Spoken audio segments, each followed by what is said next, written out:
Friends, आज हम discuss करने जा रहे हैं revision test paper that is RTP for the November 2020 attempts. CA foundation के लिए आईसीएआई की वेबसाइट पे आरटीपी कल अपलोड हुई थी revision test paper of November 2020 और उसमें आज मैं पर्टिकुलरली डील करने वाली हूँ with the questions related with companies act 2013। अब फ्रेंड्स, यहाँ पे RTP revision test paper deal करता है with applicable amendments plus questions जो उस पर्टिकुलर चैप्टर के आपको प्रैक्टिस के लिए कंसिडर करने चाहिए। अब यहाँ पे ये जो क्वेश्चंस है उसको हम डील करना शुरू करेंगे, बट उससे पहले यहाँ पे ये क्लैरिफाई करूं कि जितने भी क्वेश्चंस है ना, आपको मेजॉरिटी ऑफ क्वेश्चन नवकार की बुक में ऑलरेडी मिल जाएंगे, पर स्टिल हम लोग यह रिवीजन टेस्ट पेपर सॉल्व करेंगे सो दैट आपको एक आइडिया आए कि यस आईसीएआई लेवल पे जो क्वेश्चंस एक्सपेक्टेड है वो आपने ऑलरेडी होमवर्क 2 या होमवर्क 1 के अंदर प्रैक्टिकल फॉर्मेट में कर दिया है। स्टार्ट करते हैं रिवीजन टेस्ट पेपर नवंबर 2020 आईसीएआई सीए फाउंडेशन का। आपको आईसीएआई की वेबसाइट पे जाके सीए फाउंडेशन में सब्जेक्ट वाइज अगर आप देखने जाओगे तो आपको ये अटेम्प्ट का आरटीपी मिल जाएगा। ये आरटीपी को रेफर करना शुरू करेंगे। सबसे पहले तो applicable amendments of companies act, 2 minute के लिए सिर्फ एप्लीकेबल अमेंडमेंट्स देख लेते हैं। जनरली जो अमेंडमेंट्स हैं क्लास में जब भी आपको पढ़ाया गया है तो वो अमेंडमेंट के साथ पढ़ाया गया है, क्योंकि ये अमेंडमेंट्स ऑलरेडी हमने इंक्लूड कर दिए थे हमारी नोट्स में पढ़ाने के टाइम पे। स्टिल हम रेफर कर रहे हैं कि कौन सी आईसीआई की मॉड्यूल में से आपको एप्लीकेबल अमेंडमेंट्स है। पहला उन लोगों ने रेसिडेंट डायरेक्टर का मीनिंग जो है उसका क्लैरिफिकेशन दिया है। अब वो हमें पता है कि 1% कंपनी में रेसिडेंट डायरेक्टर से ज्यादा यहाँ पे बोला जाता है किसी भी कंपनी के अंदर एक पर्सन एटलीस्ट रेसिडेंट डायरेक्टर होना चाहिए। उसी तरीके से 1% कंपनी के लिए क्लैरिफिकेशन था कि 1% कंपनी का इकलौता मेंबर और इकलौता नॉमिनी जो भी पर्सन है वो इंडिया का citizen as well as resident होना चाहिए। तो ये रेसिडेंट हम किसे कहेंगे, रेसिडेंट किसे कहा जाएगा, तो ये रेसिडेंट किसे कहा जाएगा ना, उसके लिए यहाँ पे डिस्क्रिप्शन दिया है कि हम रेसिडेंट किसे कहते हैं। रेसिडेंट डायरेक्टर का मीनिंग यहाँ पे दिया है जो इवन ओपीसी के लिए भी आपको काम में आएगा, 1% कंपनी में भी और उसके अलावा भी। देखो यहाँ पे first of all for the purpose of this rule the term resident in India means a person who has stayed in India for a period of not less than 182 days. ये हमने ऑलरेडी देखा है। देखो यहाँ पे clearly meaning resident director का नहीं दिया, यहाँ पे किसका मीनिंग दिया है, रेसिडेंट इन इंडिया। और ये मीनिंग आपको क्लियर क्यों किया, तो उसका रीजन है 1% कंपनी में क्लैरिफिकेशन है कि 1% कंपनी का member as well as nominee India का सिटीजन होना चाहिए। पहले तो मेरे और आप जैसा नेचुरल पर्सन होना चाहिए, फिर वो इंडिया का सिटीजन होना चाहिए और तीसरा वो इंडिया का रेसिडेंट होना चाहिए। तो ये रेसिडेंट इन इंडिया जो है वो रेसिडेंट इन इंडिया कब माना जाएगा, तो जब कोई पर्सन लास्ट ईयर में दैट इज फाइनेंशियल ईयर में 182 डेज से ज्यादा इंडिया में रहा था तो उस पर्टिकुलर पर्सन को हम रेसिडेंट ट्रीट करेंगे। Secondly definition of small company. Friend, small company की डेफिनेशन का अमेंडमेंट हमने जब ये कंपनीज एक्ट के लेक्चर्स देखे हैं उसके साथ पढ़ लिया था, बिकॉज ये अमेंडमेंट ऑलरेडी लास्ट अटेम्प्ट मई 2020 को भी एप्लीकेबल था। स्मॉल कंपनी की डेफिनेशन में क्या चेंज आया, तो स्मॉल कंपनी की डेफिनेशन फ्रेंड्स ऐसा बोलती है पहले तो a company other than public company. पहला तो अदर देन पब्लिक कंपनी, ऐसी कोई भी कंपनी पब्लिक कंपनी के अलावा जिसमें first of all paid up capital of which does not exceed 50 lakhs और सच हायर अमाउंट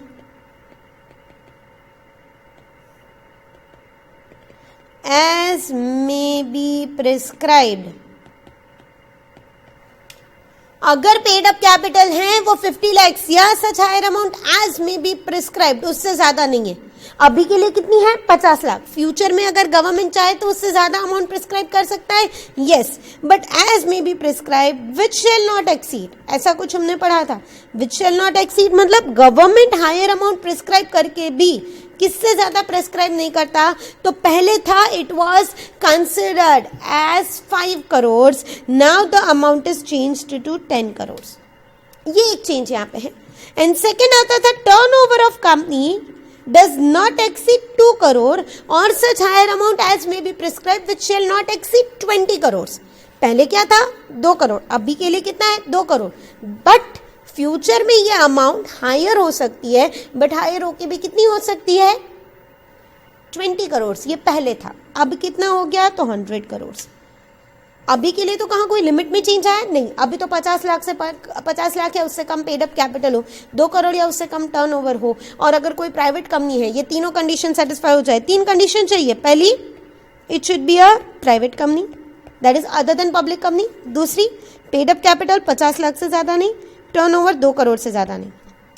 ये 3 कंडीशन सेटिस्फाई हो गई, मतलब आपका काम यहाँ पे खत्म हो गया। ये प्राइवेट कंपनी स्मॉल कंपनी के तौर पे कंसिडर की जा सकती है। हाँ, फ्यूचर में ये 50 लाख से बढ़ा सकते हैं, बट बढ़ा के भी कितनी अमाउंट से ज्यादा प्रिस्क्राइब नहीं की जा सकती। पहले 5 करोड़ था, अब 10 करोड़ हो चुका। यहाँ पे भी 2 करोड़ को फ्यूचर में हायर अमाउंट प्रिस्क्राइब की जा सकती है, पर हायर अमाउंट प्रिस्क्राइब करके भी फ्यूचर में ये 20 करोड़ पहले था, अब 100 करोड़ हो चुका है। तो 10 करोड़ या 100 करोड़ से ज्यादा फ्यूचर में अमाउंट प्रिस्क्राइब नहीं हो सकती। और ये एक्सेप्शन तो पहले भी थे और वही के वही अब भी है। 3 चीजें, पहले ही ये तीनों की तीनों कंडीशन फुलफिल हो जाए, पर उसको प्राइवेट कंपनी स्मॉल कंपनी में नहीं मानेंगे। कब? तो पहला, जब वो किसी कंपनी की होल्डिंग कंपनी है या सब्सिडरी कंपनी है, मतलब जब वो किसी एक कंपनी की होल्डिंग या सब्सिडरी कंपनी है तो ये अप्लाई नहीं करेगा। दूसरा, जो कंपनी सेक्शन 8 में रजिस्टर्ड है, चैरिटेबल पर्पस के लिए रजिस्टर्ड है, उसको अप्लाई नहीं करेगा। और तीसरा, या कोई भी बॉडी कॉर्पोरेट जो स्पेशल एक्ट के थ्रू गवर्न होता है, जो स्पेसिफिक एक्ट के थ्रू गवर्न हो रहा है, उसको भी अप्लाई नहीं करने वाला। तो ये तीनों की तीनों चीजें इनको अप्लाई नहीं करती। उसके बाद revise definition of subsidiary company.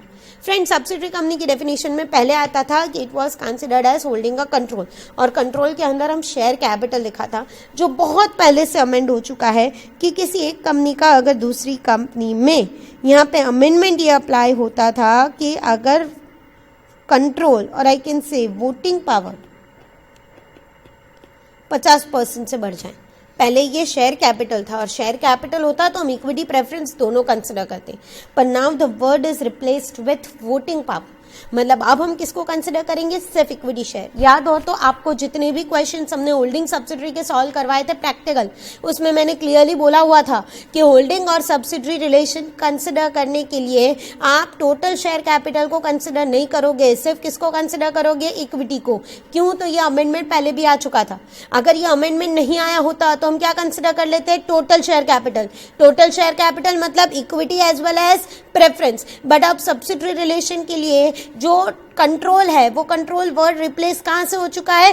तो it is replaced by voting power. Voting power किसको ज्यादा मिलता है? Equity shareholder. And that is why जब होल्डिंग सब्सिडरी रिलेशन कंसिडर करना है तो हम किसको कंसिडर करने वाले हैं?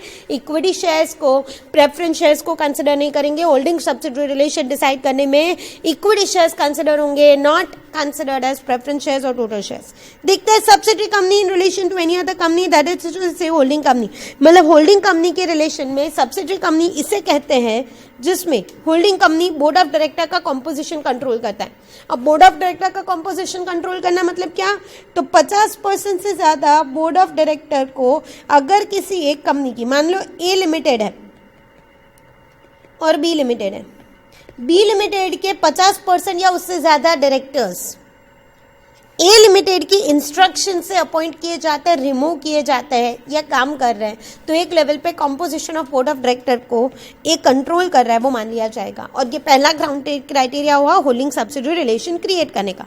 दूसरा, exercises or controls more than 1/2 of the total voting power either on its own or together with the subsidiary companies। अब क्या आ चुका है? हाईलाइट कर दो ये वर्ड, टोटल वोटिंग पावर। पहले ये था total share capital. Total share capital होता तो हम इक्विटी प्लस प्रेफरेंस कंसिडर करते, यहाँ पे हम सिर्फ कौन सा कंसिडर करेंगे?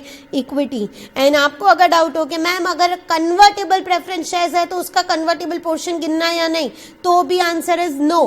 सिर्फ कौन सा कंसिडर करना है? इक्विटी शेयर्स, बिकॉज जब तक वो कन्वर्ट नहीं किया गया इक्विटी में तब तक वोटिंग पावर क्रिएट नहीं हुआ। यहाँ पे क्या बोला है? Voting power.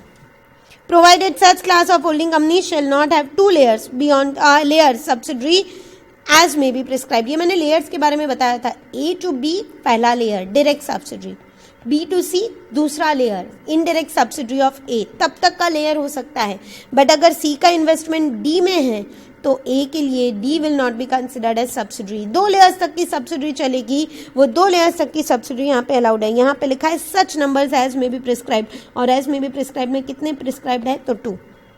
A company shall be deemed to be a subsidiary company of the holding company even if the control is of another subsidiary company. मतलब आज अगर मेरी सब्सिडरी कंपनी है B और B का सब्सिडरी है C, तो एक लेवल पे A का कंट्रोल C में है, वो मान लिया जाएगा. ये पहला सेंटेंस बोल रहे हैं. Composition of board of director का कंट्रोल है, वो कब माना जाएगा? तब मैंने बोला अदर कंपनी सम पावर्स डिस्क्रेशन अपॉइंट और रिमूव मेजोरिटी और ऑल ऑफ द डायरेक्टर्स. जब सारे के सारे या मेजोरिटी डायरेक्टर्स को अपॉइंट या रिमूव करने का पावर किसी एक कंपनी के पास चला गया, तो उस कंपनी के पास कॉम्पोजिशन ऑफ डायरेक्टर्स है, वो मान लिया जाएगा. एंड कंपनी का मतलब है कोई भी बॉडी कॉर्पोरेट, और लेयर मीन सब्सिडरी और सब्सिडरी, इसी ऑलरेडी बताया हुआ है. गवर्नमेंट कंपनी में एक एक्स्ट्रा एक्सप्लेनेशन ऐड किया गया है. Paid up share capital government में भी रिप्लेस कर दिया गया. किससे? Total voting power. मतलब गवर्नमेंट कंपनी में आपको पता हो तो 51% या उससे ज़्यादा पेड अप शेयर कैपिटल थी. अब उसकी जगह पे क्या आ चुका? किसी एक कंपनी में 51% या उससे ज़्यादा अगर voting power central government, state government या combined of central and state government का है, तो उसको गवर्नमेंट कंपनी माना जाएगा, वरना नहीं. मतलब अब यहाँ पे भी आज मान लो बी लिमिटेड है, उसकी टोटल शेयर कैपिटल में से 51% से ज़्यादा गवर्नमेंट ने अक्वायर कर लिया. तो पहले के टाइम पे total share capital 51%, total share capital मतलब इक्विटी प्रेफरेंस दोनों, उसमें से 51% से ज़्यादा गवर्नमेंट ने अक्वायर कर लिया, तो B limited will be considered as government company. But अब आया 51% या उससे ज़्यादा इक्विटी शेयर कैपिटल अक्वायर की तो ही गवर्नमेंट कंपनी बनेगी, वरना नहीं. मतलब यहाँ पे इक्विटी कैपिटल कंसिडर किया जाएगा. और निधि कंपनी का मीनिंग, निधि और mutual benefit society means a company central government में by notification declare to be Nidhi और बेनिफिट. मतलब ये जो डेफिनेशन पहले आती थी ना, habit of thrift, cost cutting, ये बनाने के लिए जो कंपनी क्रिएट हुई है उस कंपनी को निधि कंपनी बोलेंगे. अब ऐसा नहीं, सेंट्रल गवर्नमेंट ने नोटिफिकेशन में जिसको निधि कंपनी के तौर पर बताया है उसको हम निधि कंपनी कंसिडर कर सकते हैं. नाउ फ्रेंड्स, हमारे क्वेश्चंस पे आ जाते हैं. ये थे applicable amendments. And as far as I know, आपको अब भी ये लेक्चर सुनते हुए रिकलेक्ट हो चुका होगा कि हमने जो जूम लेक्चर्स या जो वीडियो लेक्चर्स में देखा हुआ है ये कवरिंग अमेंडमेंट्स हैं. मतलब जो आपने कंपनीज एक्ट पढ़ा है उसमें आपको कोई नई चीज़ पढ़ने की ज़रूरत नहीं है, बिकॉज आपको जो अमेंडमेंट एप्लीकेबल थे वो हमने ऑलरेडी लेक्चर्स के दौरान पढ़ा दिए थे. क्वेश्चन यहाँ पे आता है, हम लोग क्वेश्चन नंबर पे चलते हैं. Question number 13 and 14 companies act का यहाँ पे दिया हुआ है. और क्वेश्चन नंबर 13 जो है उसमें ICAI की साइड से जो RTP में सजेस्टेड आंसर में लिखा है उसमें एक मिस्टेक है. मिस्टेक तो नहीं बोलूंगी, बट आई विल क्लैरिफाई कि क्या प्रॉब्लम है. आपको आंसर क्या लिखना है वो भी बताऊंगी. आपका आंसर की RTP के आंसर से अलग होगा, but it is technically according to the act. वो एक्ट के हिसाब से आंसर क्या बनता है और क्यों ये गलती है या क्यों ये प्रॉब्लम है वो मैं आपको बताऊंगी. पर पहले देखते हैं कंपनीज एक्ट का provision. Mister Anil formed a 1% company on 16 अप्रैल 2018. 16 अप्रैल 2018 को मिस्टर अनिल ने ये कंपनी फॉर्म की for manufacturing of electric cars. Turnover on 31 मार्च 2019. अब आपको देख के पता चलता है कितने साल का टर्नओवर हुआ है. 1 year was 2.25 crores. His friend Sunil wanted to invest in OPC, so they decided to convert voluntary into limited company. Can he do so? अब फ्रेंड्स, आपको ये पता हो तो ये डील करता है with the conversion aspect of 1% company. और ये क्वेश्चन ICAI ने नवंबर 2019 में ऑलरेडी पूछ लिया था. और ये जो नवंबर 2019 में पूछ लिया है वही का वही यहाँ पे वापस आ चुका है रिविजन टेस्ट पेपर में आपको प्रैक्टिस के लिए. बट यहाँ पे आंसर की में क्या प्रोविजंस हैं वो बताऊंगी. ICAI के हिसाब से पहले आंसर देखते हैं. पहले तो मैं प्रोविजन बता दूं. 1% कंपनी के कन्वर्जन के 2 क्राइटेरिया है. एक वॉलेंटरी कन्वर्जन. अब वॉलेंटरी कन्वर्जन के लिए बोला जाता है there is a prohibition on voluntary conversion.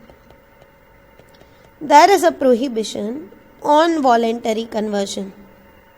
There is a prohibition on voluntary conversion. Friends, voluntary prohibition क्या कहता है? तो भाई कोई भी 1% कंपनी इनकॉर्पोरेशन के 2 साल तक वॉलंटरीली कोई दूसरी कंपनी में कन्वर्ट नहीं करवा सकती. That is there is a prohibition on voluntary conversion for 2 years from incorporation. Incorporation के 2 साल तक वॉलंटरीली 1% कंपनी को दूसरी किसी कंपनी में कन्वर्ट करवाने की परमिशन नहीं है. ये पहली बात. दूसरी बात, there was a mandatory conversion clause.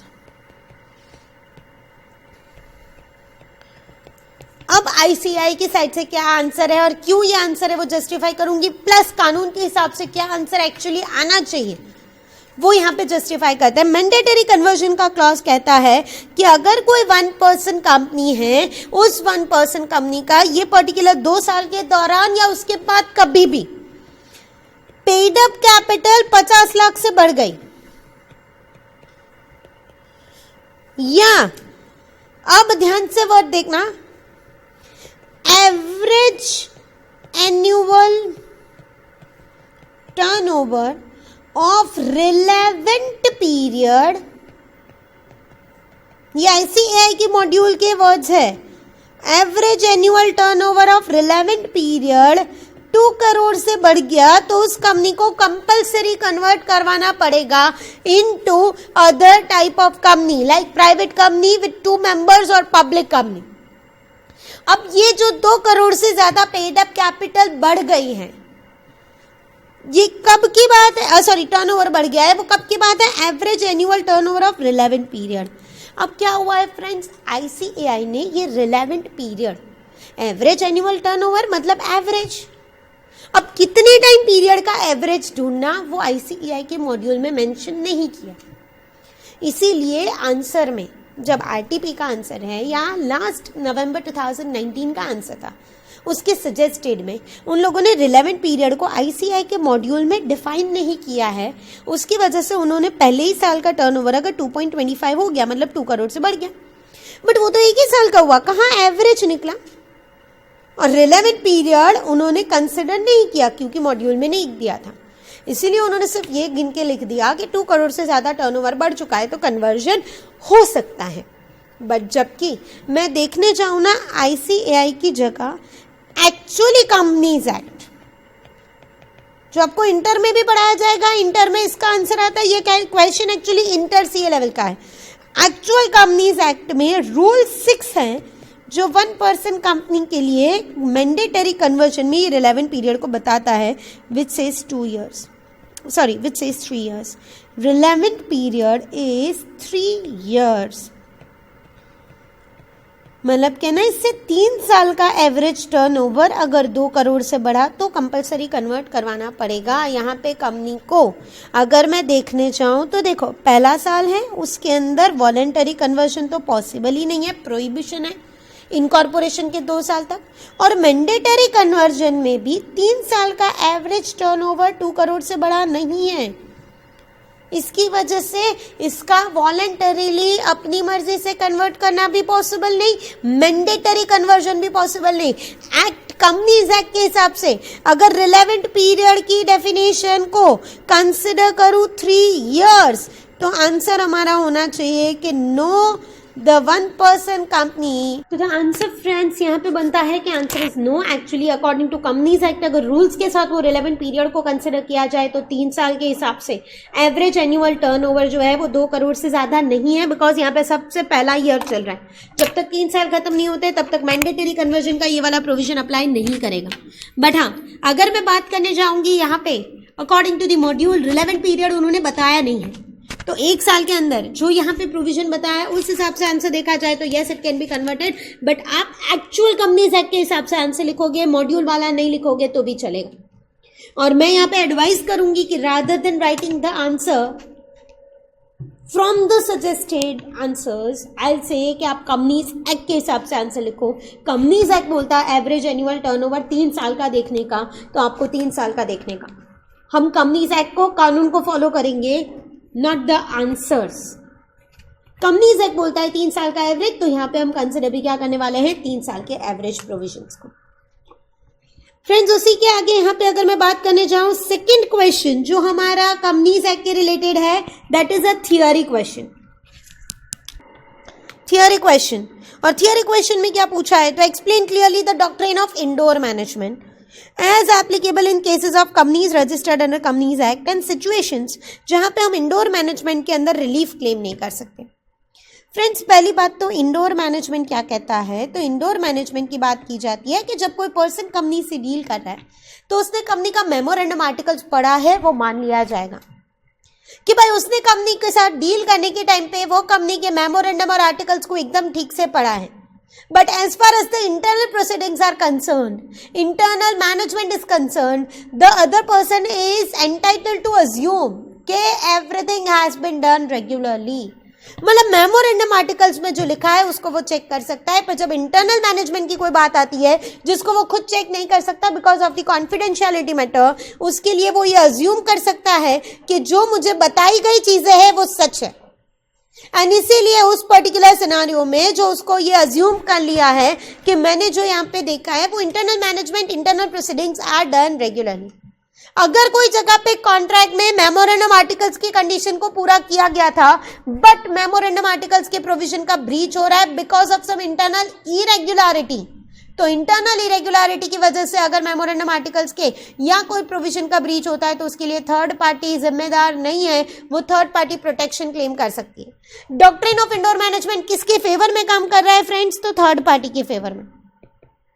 और ये जो थर्ड पार्टी के फेवर में काम कर रहा है, ये थर्ड पार्टी के फेवर में काम कर रहा है. Doctrine of indoor management third party के फेवर में काम कर रहा है कि थर्ड पार्टी ने अगर मेमोरेंडम आर्टिकल्स पढ़ा है पर उसको इंटरनल इरेगुलरिटी के बारे में अंदाजा नहीं है तो उसको कंपनी के सामने एक्शन लेने का अधिकार मिलेगा. He is totally protected. और इसीलिए इंडोर मैनेजमेंट का प्रोटेक्शन है वो दो कंडीशन पे मिलता है. पहला, a person is aware about memorandum and articles.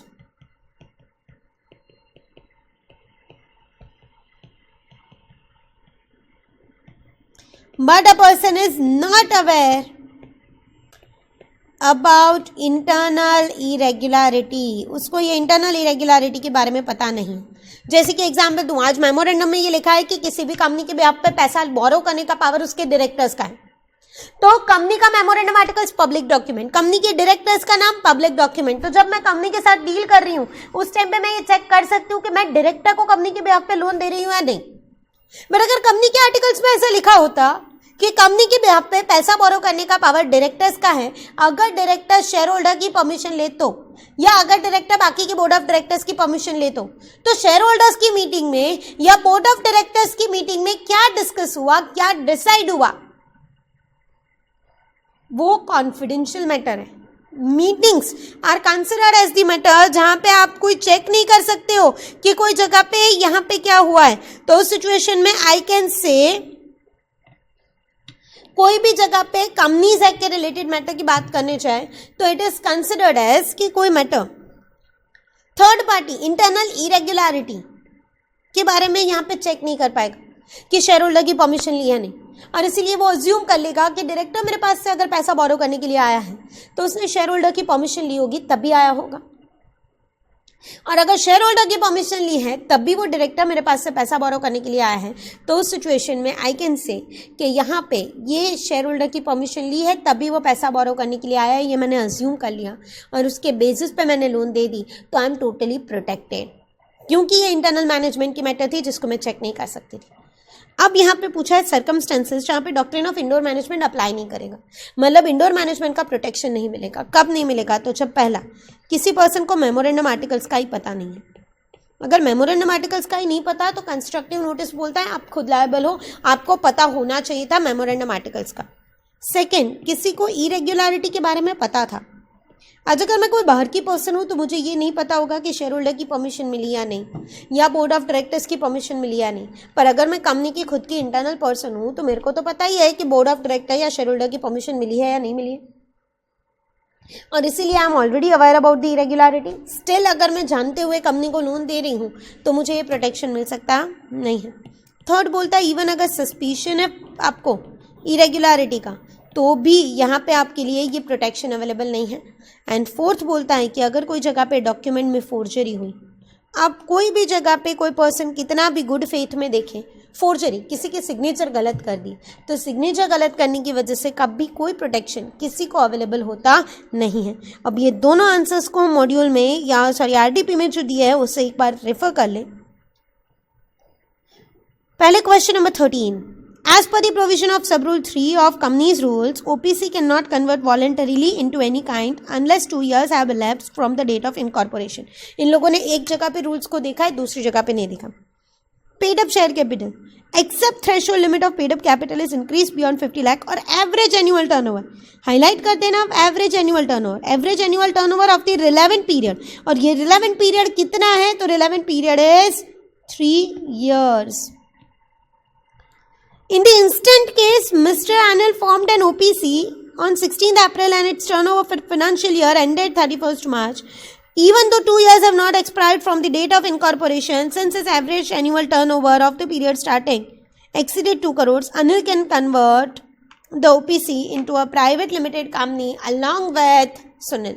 Sunil के साथ मिलके वो प्राइवेट लिमिटेड कंपनी में कन्वर्ट करवा सकते हैं. But if you consider together with rule 6,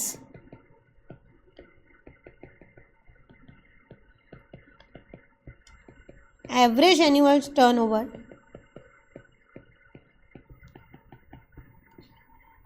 should be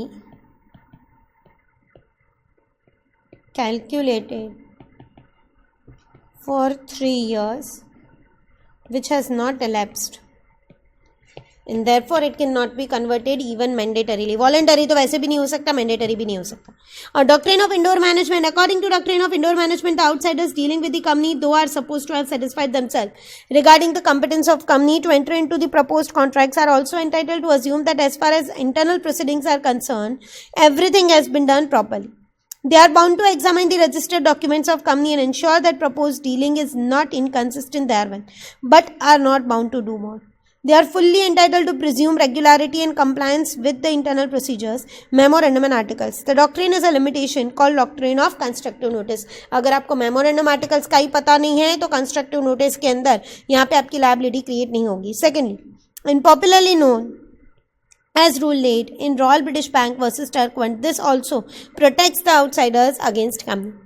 Above document has limitations on its own. First, actual और कंस्ट्रक्टिव नॉलेज ऑफ इरेगुलरिटी. अगर किसी पर्सन को एक्चुअली नॉलेज होता इरेगुलरिटी का तो कोई प्रोटेक्शन अवेलेबल नहीं होता.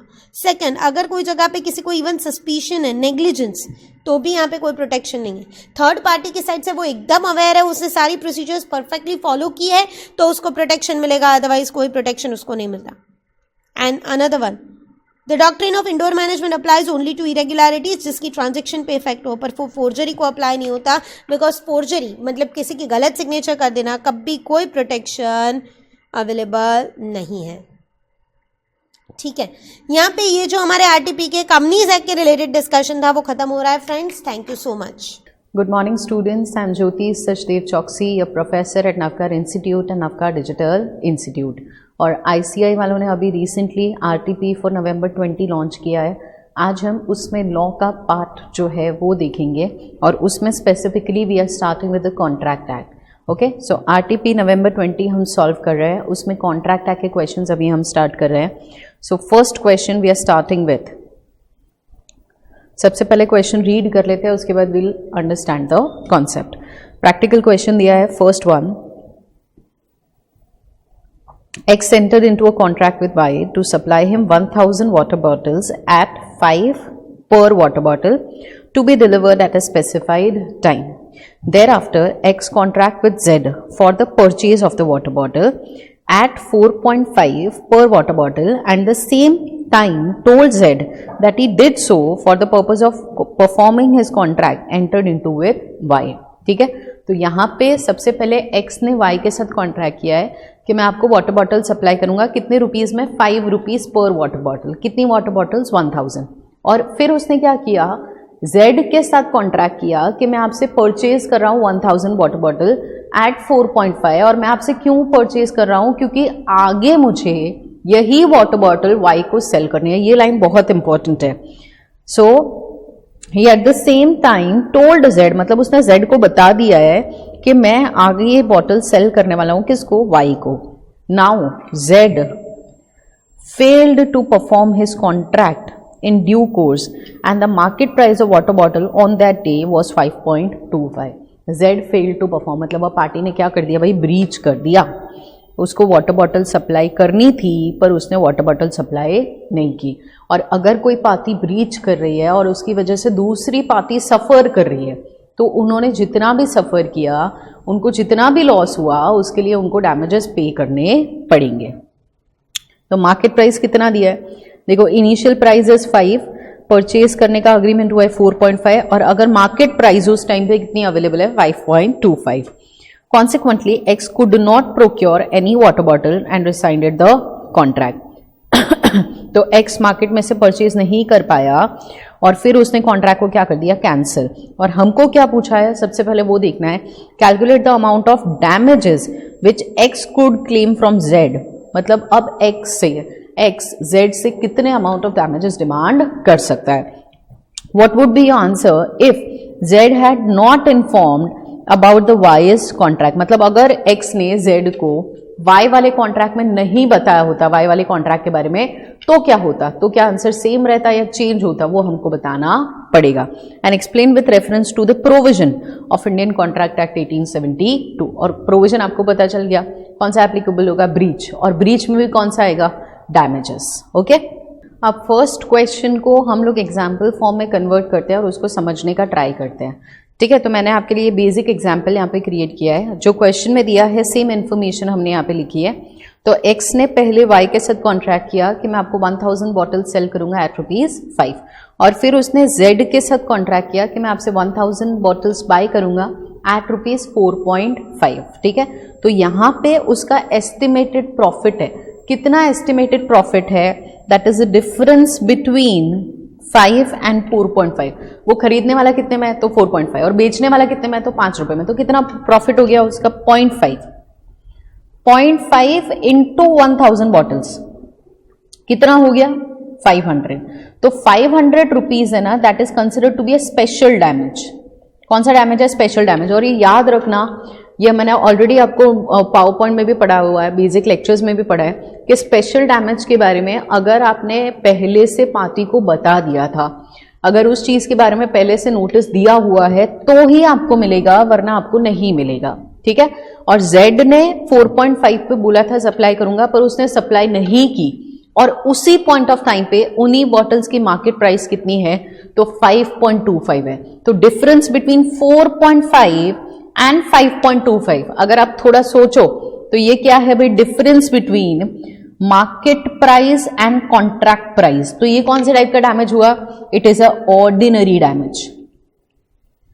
ठीक है, कितना ऑर्डिनरी डैमेज हुआ, तो 0.75 इंटू 1000 बॉटल्स, कितना अमाउंट हो गया, 750। और ये कौन सा डैमेज है, ऑर्डिनरी डैमेज। और ये याद रखना, ये तो नॉर्मल डैमेज है। तो आपने कॉन्ट्रैक्ट में लिखा था कि नहीं मिला, नहीं लिखा था, ये डैमेज तो आपको हर सर्कमस्टेंस में मिलेगा। ठीक है, तो ordinary damage is a matter of right. ठीक है, तो हमने दोनों डैमेजेस कैलकुलेट कर लिए। हमारा ऑर्डिनरी डैमेज कितना आया, 750, और स्पेशल डैमेज कितना आया, 500। तो दोनों टाइप के डैमेजेस हमारे कैलकुलेट हो गए।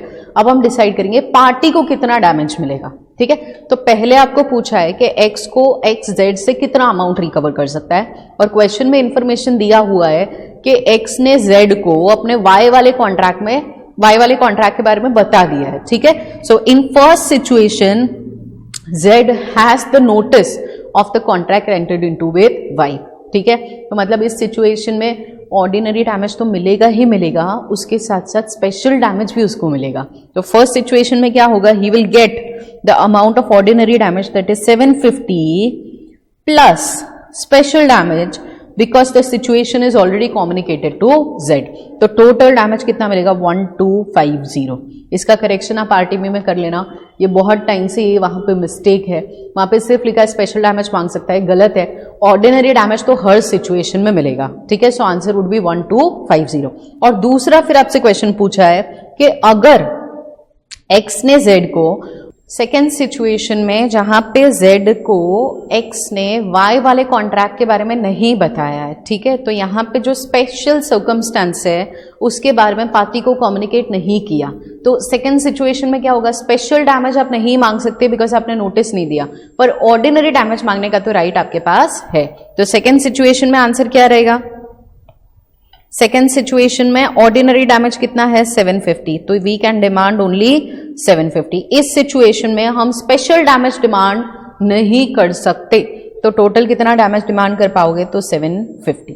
ठीक है, सिर्फ ये स्पेशल डैमेज का ध्यान रखना, पार्टी को पता है या पता नहीं है। और इस क्वेश्चन में तो क्या स्पेसिफिकली दिया है, अगर कुछ ना दिया हो तो 2 वेज में आंसर लिख के आना। If they are aware about the special situation, then they can demand 500, and if they are not, then they have no right to demand 500 rupees. Okay? अब हम उसका आंसर देख लेते हैं। सजेस्टेड आंसर्स में हम देख लेते हैं, उसमें थोड़ा सा एरर है, वो आप अपने हिसाब से प्लीज करेक्शन कर लेना। सबसे पहले ब्रीच ऑफ कॉन्ट्रैक्ट प्रोविजन में एक्सप्लेन किया है, प्रैक्टिकल क्वेश्चन है तो सबसे पहले क्या लिखेंगे, प्रोविजन। तो इन्होंने प्रोविजन यहां पे लिखा है, प्रोविजन में क्या लिखा है, ब्रीच ऑफ कॉन्ट्रैक्ट लिखा है। ठीक है, तो सेक्शन मेंशन किया है, एक्ट का नाम मेंशन किया है, that contract has been broken, मतलब कॉन्ट्रैक्ट तोड़ा, कॉन्ट्रैक्ट की टर्म्स एंड कंडीशंस ब्रेक किए। तो पार्टी जिसने सफर किया, फॉर एग्जांपल इस सिचुएशन में है एक्स, तो जिसने सफर किया, तो जिस पार्टी ने सफर करवाया, जिसने कॉन्ट्रैक्ट को तोड़ा, वो उनसे कॉम्पनसेशन डिमांड कर सकता है। ठीक है, और कौन से डैमेज डिमांड करने का राइट है, तो naturally arouse in usual course of things, मतलब ये कौन से डैमेज की बात करें, ऑर्डिनरी। ठीक है, they can demand ordinary damage from such breach or which the parties knew they made the contract to be likely to be result from breach. तो ऑलरेडी पता था कि ये होने वाला है, ऑलरेडी आपने पार्टी को बता दिया है, तो आप वो डैमेजेस डिमांड कर सकते हो। और उसमें केस लॉ मेंशन किया हार्डले वर्सेस वैक्सेंडेल का, in which it was decided by the court that special circumstances under which the contract was actually made were communicated by the plaintiff. देखो जो केस फाइल करता है ना, जो अग्रीड पार्टी होता है, जो सफरिंग पार्टी होता है, उसको बोला जाता है प्लेंटिफ, और जिस पर केस फाइल किया ना उसको बोला जाता है डिफेंडेंट, वो डिफेंड करेगा केस को, ऑपोजिट पार्टी। ठीक है, तो प्लेंटिफ ने उस स्पेशल सर्कमस्टांस के बारे में डिफेंडेंट को बता दिया था, मतलब यहां पे पार्टी को नोटिस था, स्पेशल सिचुएशन के बारे में पता है। So thus known to both the parties, the damage resulting from breach of contract, which they would have reasonably contemplate, would be the amount of injury would ordinarily follow from breach of contract under these special circumstances so known and communicated. तो court ने decide किया भाई already अगर आपने notice दे दिया है तो आपको अगर वो लॉस भी हुआ है तो आप वो लॉस भी डिमांड कर सकते हो, जिसको हम क्या बोलेंगे, स्पेशल डैमेज बोलेंगे। ठीक है, तो ऑर्डिनरी डैमेज तो हम मांग ही सकते हैं, पर स्पेशल डैमेज कब मांग सकते हैं, जब हमने उनको ऑलरेडी नोटिस दिया हो। ठीक है, तो यहाँ पे प्रोविजन में क्या लिखोगे, ब्रीच, ब्रीच की वजह से सफर किया तो आपको डैमेज देना पड़ेगा। और 2 टाइप के डैमेजेस हमको क्वेश्चन में दिखते हैं, तो दोनों डैमेज के बारे में लिखेंगे, ऑर्डिनरी एंड स्पेशल। ठीक है, अब आ गया facts of the case. So next paragraph is for facts, first one was for provision. Facts of the case में देखेंगे तो problem asked in the question is based on the provision of section 73 of the Indian contract act 1872। और instant case में क्या हुआ है, x ने Z को इन्फॉर्म कर दिया है, X has intimated to Z.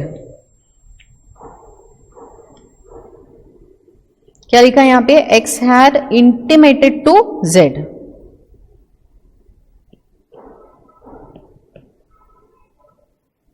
that he was purchasing the bottle from him for the purpose of performing his contract with Y।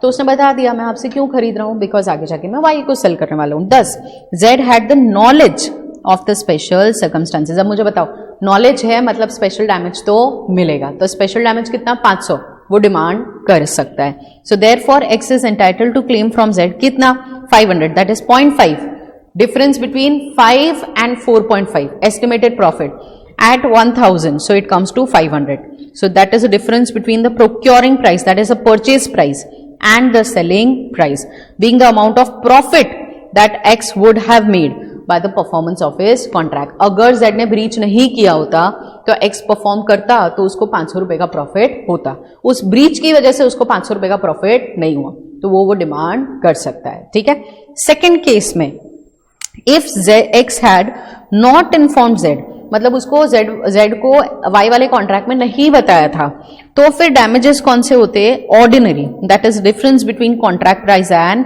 Market price, जो कितने होते, 750, दैट इज 1000 इंटू 0.75। ठीक है, यहाँ पे ये जो फर्स्ट पैराग्राफ है ना, उसमें एक करेक्शन है, यहाँ पे लिखा है कि 500 रुपए मांग सकता है, पर 500 रुपए के साथ ऑर्डिनरी डैमेज 750 तो मांग ही सकता है। ठीक है, तो यहाँ पे आंसर आएगा 1250। एंड सेकेंड सिचुएशन में आंसर करेक्ट है, कितना अमाउंट आएगा 750, that is ordinary. Second situation में वो स्पेशल डैमेज डिमांड नहीं कर सकता, ठीक है। तो फर्स्ट सिचुएशन में एक और पॉइंट ऐड होगा कि ऑर्डिनरी डैमेज 750 का तो वो डिमांड कर ही सकता है, ठीक है, clear. Starting with question number 2 of Contract Act, Mr. Shyam owned a motor car. He approached Mr. Vikas and offered to sell his motor car for rupees 3 lakh. Mr. Shyam told Mr. Vikas that the motor car was running at the rate of 30 kilometers per liter of petrol. तो Mr. Shyam अपनी cars किसको cell करने वाले हैं, mister विकास को, और उन्होंने बता दिया कि ये कार 30 किलोमीटर पर लीटर चलेगी. And both the fuel meter and speed meter were working perfectly.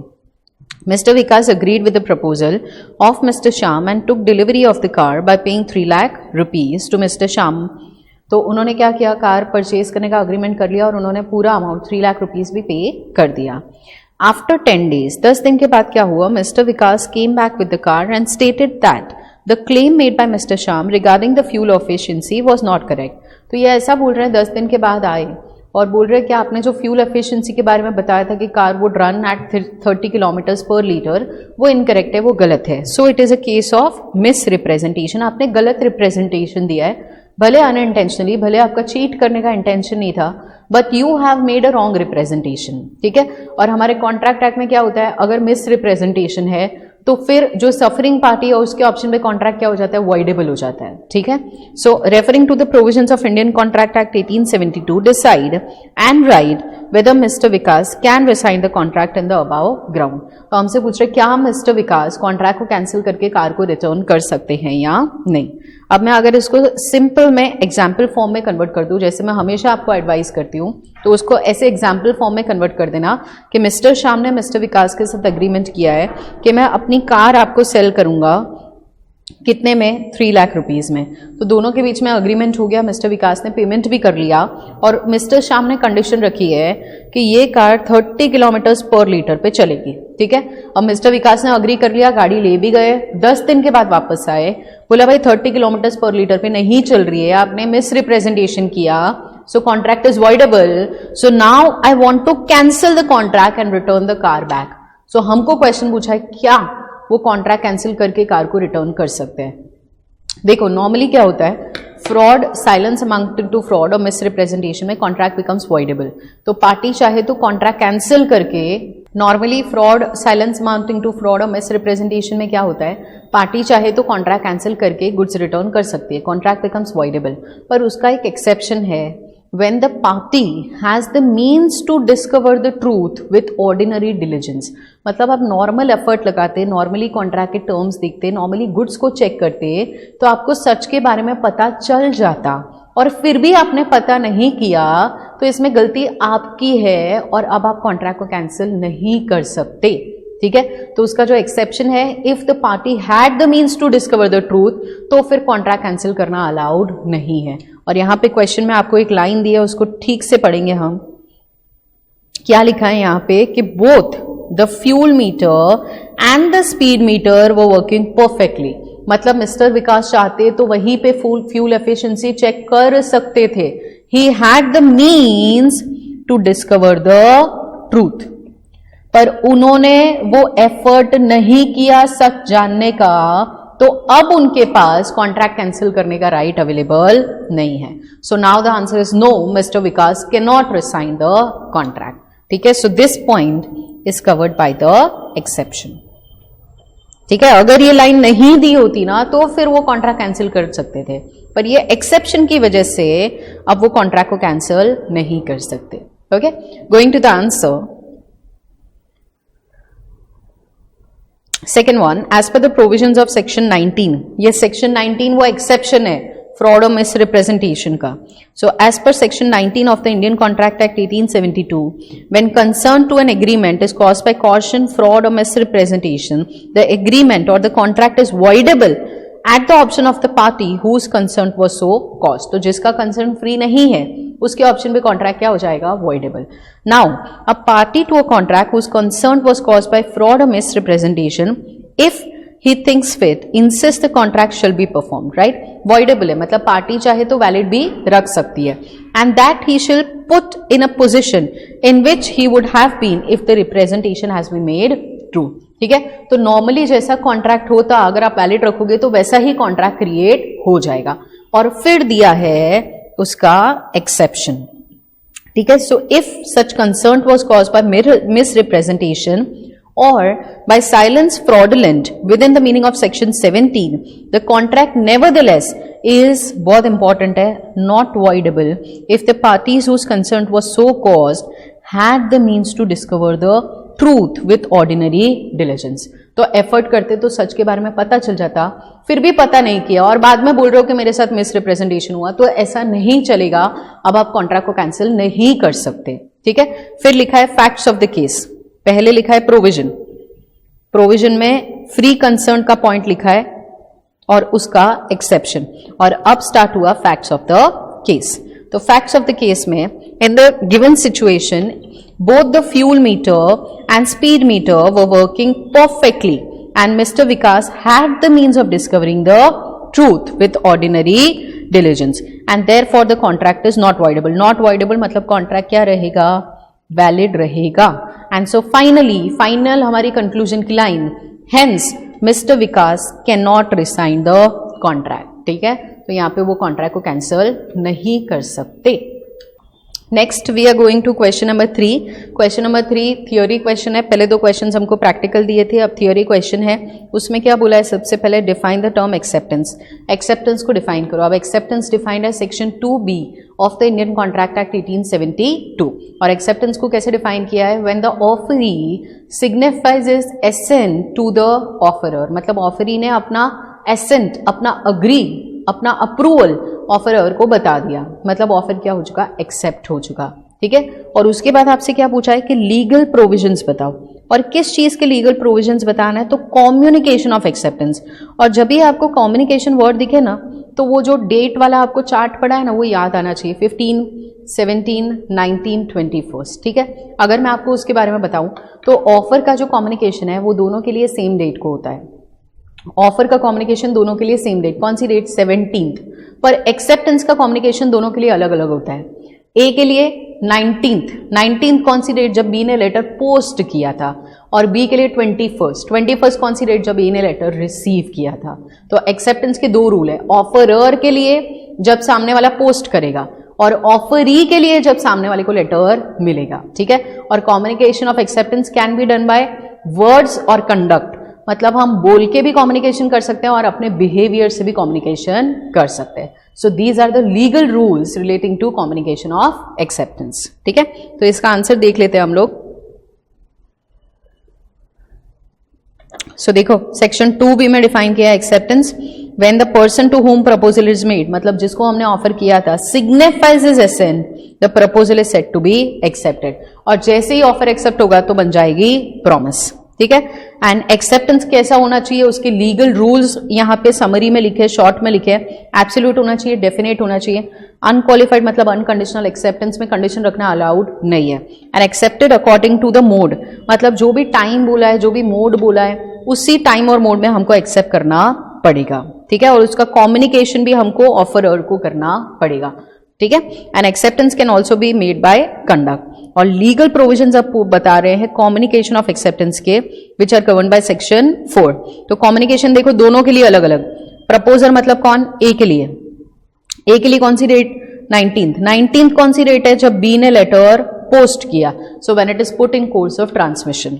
और दूसरा कौन है, एक्सेप्टर, एक्सेप्टर मतलब कौन, बी, तो बी के लिए कौन सी डेट है, 21st, तो 21st मतलब जब ए ने लेटर रिसीव किया, ठीक है। और 2 वेज है कम्युनिकेशन ऑफ एक्सेप्टेंस के, so there are 2 modes of communication, act और ओमिशन। कुछ करके भी आप एक्सेप्ट कर सकते हो, कुछ ना करके भी आप एक्सेप्ट कर सकते हो। So the first method would include any conduct and words. Conduct मतलब क्या हो गया, इंप्लाइड हो गया, एक्शन हो गया, और वर्ड्स मतलब हो गया express. So express can be oral or written. Written words include letter, telegram, advertisement, उस वे से कम्युनिकेट करना। Oral words would include telephone message, phone पे बात करके एक्सेप्ट करना। और कंडक्ट से क्या होगा, कुछ पॉजिटिव कर दिया, सर ने बोला एक्सेप्टेबल हो तो लेक्चर लेने आ जाना, तो मैं लेक्चर लेने आ गई, तो उसको बोला जाएगा acceptance by my conduct. Positive acts or science omission would exclude silence, उसमें साइलेंस नहीं आएगा, बट इंक्लूड सच कंडक्ट और फॉरबियरेंस। सर ने बोला था अगर एक्सेप्टेबल हो तो कल वहां पे मत जाना पढ़ाने, और मैं वहां पे नहीं गई, तो फॉरबियरेंस से भी एक्सेप्टेंस का कम्युनिकेशन हो सकता है।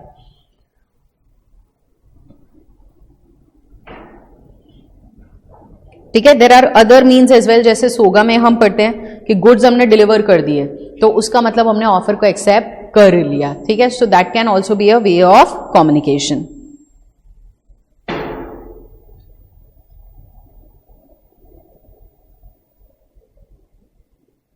ठीक है, लास्ट जो पॉइंट लिखा है हाउएवर करके लास्ट थर्ड लाइन में, अ mere mental but unilateral of assent in one's own mind does not tantamount to communication since it cannot have the effect of communicating it to others। जैसे मैंने आपको बताया था कि मैंने मन में एक्सेप्ट कर लिया, अब मन में एक्सेप्ट करने से थोड़ी तेज सर को पता चलेगा, तो वो कोई एक्सेप्टेंस का वैलिड कम्युनिकेशन नहीं है। ठीक है, तो mental acceptance will not be considered to be a valid communication of acceptance. So it should be done either by words, oral or written, or by action or by omission. ठीक है, clear? Next question is question number 4.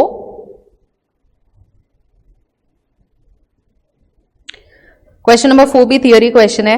To form a valid contract, consideration must be adequate. ये हमने पढ़ा है consideration के essentials में। adequate मतलब enough। तो क्या कंसिडरेशन का एडिक्वेट होना जरूरी है? क्या 5,000 के गुड्स मैं 5,000 में ही बेच सकती हूँ? क्या उससे कम में नहीं बेच सकती? अब कॉन्ट्रैक्ट में ना कंसिडरेशन होना जरूरी है। कंसिडरेशन को कैसे डिफाइन किया? Something in return. तो कंसिडरेशन स्मॉल वैल्यू की होगी ना तो भी कॉन्ट्रैक्ट क्या माना जाएगा? वैलिड माना जाएगा। तो कंसिडरेशन अगर मैं 5,000 के गुड्स 5,000 में बेचूं तो भी चलेगा, और किसी रीजन से अगर मैं 5,000 के गुड्स 3,000 में बेचूं तो भी चलेगा। ठीक है, तो कंसिडरेशन होना जरूरी है, कितनी है वो जरूरी नहीं है। So consideration can be inadequate, consideration normal value से कम होगी तो भी चलेगा। तो ये जो स्टेटमेंट दिया है ना कि वैलिड कॉन्ट्रैक्ट बनाने के लिए कंसिडरेशन एडिक्वेट होनी ही चाहिए, ये स्टेटमेंट गलत है। ठीक है, सो आंसर पढ़ लेते हैं अपन।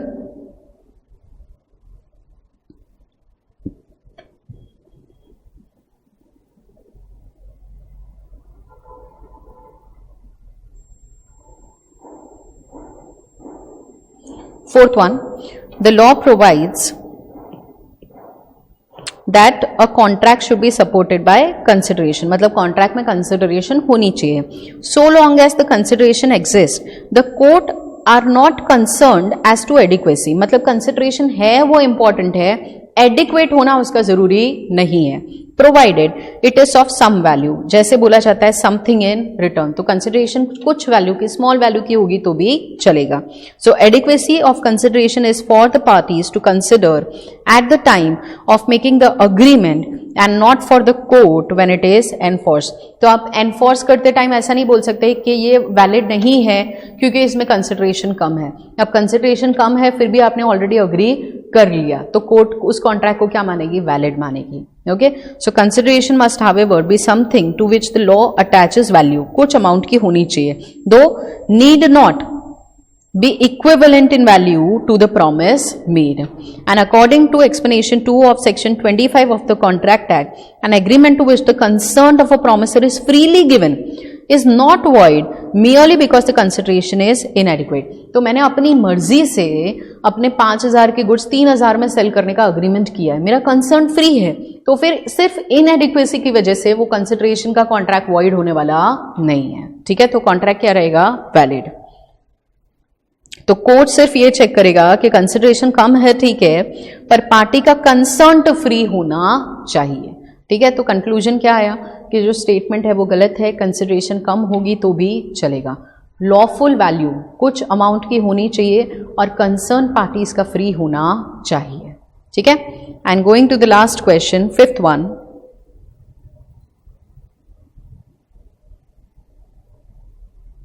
Explain the term quasi contract and state its characteristics. देखो कॉसी कॉन्ट्रैक्ट में क्या है? कोई एक्चुअल कॉन्ट्रैक्ट है नहीं, कॉन्ट्रैक्ट जैसा है, it is resembling a contract, इसीलिए उसको बोला जाता है कॉसी कॉन्ट्रैक्ट, जिसका सिंपल सा एग्जांपल आपको दिया है फाइंडर ऑफ गुड्स। तो अगर मेरा मोबाइल फोन आपको मिलता है तो आपकी ड्यूटी है कि आपको वो मोबाइल फ़ोन मुझे रिटर्न करना पड़ेगा। अगर आप नहीं रिटर्न करते और मुझे पता चलता है कि मेरा फ़ोन आपके पास है तो मैं चाहूँ तो आप पर केस फाइल कर सकती हूँ।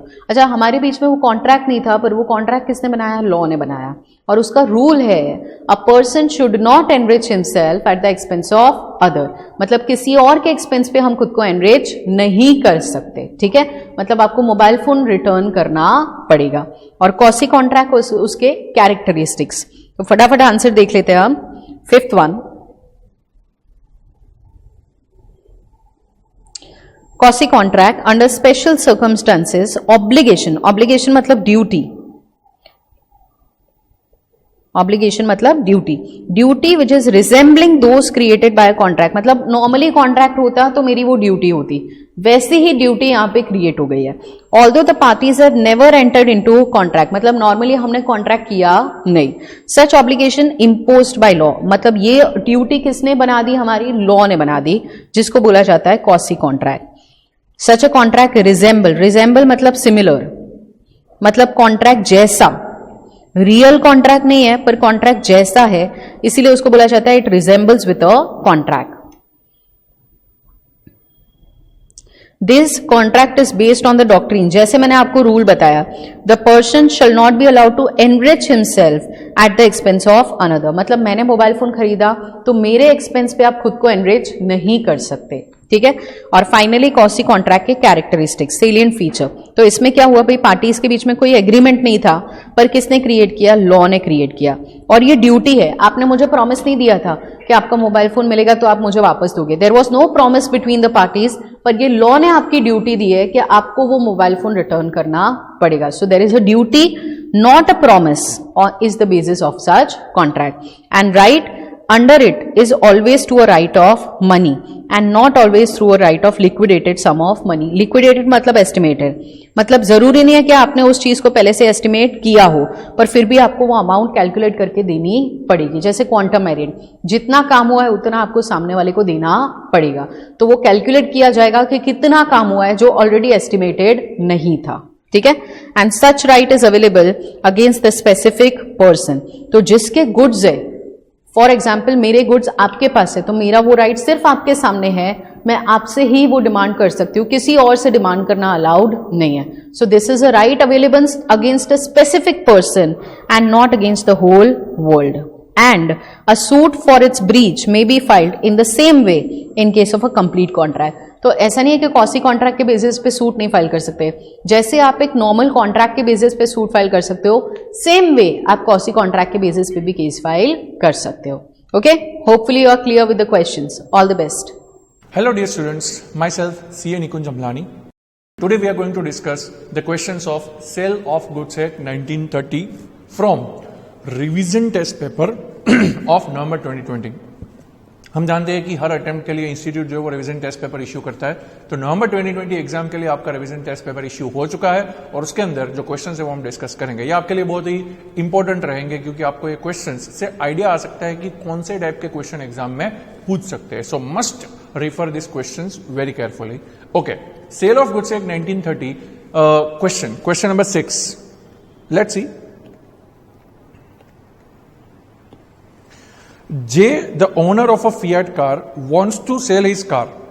For this purpose, he hand over the car to P, a mercantile agent, for a sale at a price not less than 50,000. The agent sells the car for 40,000 to A, who buys the car in a good faith and without notice of any fraud. P misappropriated the money also. J sues A to recover the car. Decide, given the reasons, whether J would succeed. Now friends, look in this question. J जो है वो car का owner है, उसने ये car P को दिया जो एजेंट है। कार बेचने के लिए J ने P को दिया और जे ने पी को बोला हुआ है कि तू ये कार किसी भी कस्टमर को बेच और उसका पैसा मुझे दे, पर एक चीज कि ये कार 50,000 रुपीज से नीचे की वैल्यू में सेल मत करना, ऐसा उसको बोला गया है। जे ने पी को ऐसा इंस्ट्रक्शन दिया है कि you will not sell the car below 50,000 to anyone. P agree किया कि बोले ठीक है मैं 50,000 से ऊपर की वैल्यू में बेचूंगा, पर फिर पी जो है उसने फ्रॉड्यूलेंटली ए को ये कार 40,000 में सेल कर दिया। 40,000 में कार सेल कर दिया और ए ने गुड फेथ में परचेस कर लिया, मतलब ए जो है वो पी पे ट्रस्ट कर रहा है कि पी के पास ये कार 40,000 में बेचने का अथॉरिटी होगा। सो पी ने बेचा, ए ने परचेस किया, गुड फेथ में ट्रांजैक्शन हो गया। और पी जो है वो ये पैसा 40,000 जो रुपए मिले थे वो लेके भाग गया, he has miss appropriated the money, वो पैसा लेके भाग गया। अभी जे जो है वो यहां पे ए के ऊपर सूट फाइल कर रहा है कि ये जो सेल हुआ है वो वैलिड नहीं है, तो ये कार जे को वापिस चाहिए ए के पास से। तो क्वेश्चन इज दैट कि क्या जे ए के पास से वो कार वापिस ले पाएगा? Friends, obviously answer is no. क्यों? क्योंकि यहां पे पी ने ए को जो गुड सेल किया हुआ है, ए गुड फेथ में परचेस कर रहा है, so this is exception what is being applied, this is a exception what is being applied, and according to the exception the sale will be valid.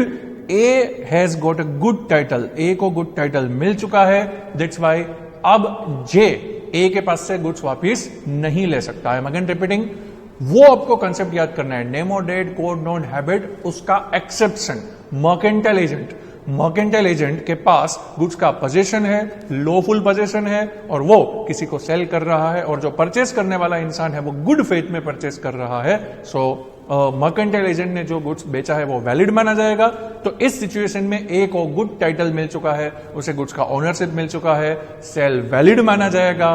That's why अब जे के पास goods वापिस लाने का कोई राइट नहीं है। So J can not take the car back from A.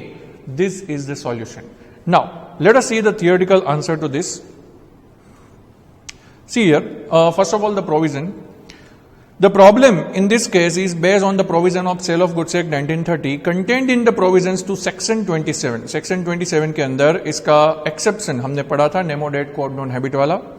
The proviso provides that a mercantile agent is one who is in the customary course of business has as such agent authority either to sell the goods or consign the goods for the purpose of sale or to buy the goods or to raise a money on the security of the goods. बोल रहे हैं कि agent के पास authority होता है। क्या क्या authority होता है? वो प्रिंसिपल के बिहाफ में गुड्स खरीद सकता है, बेच सकता है, मनी रेज कर सकता है, all the rights he is having.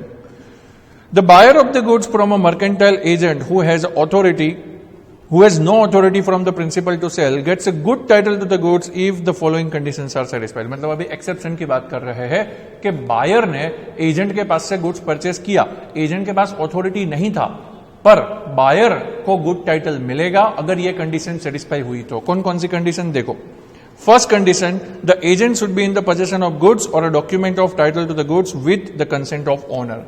देखो, जो ओनर है जे, उसने पी को अपनी मर्जी से, अपनी कंसेंट से गुड्स दिया था बेचने के लिए, तो ये कंडीशन तो फुलफिल हो गई।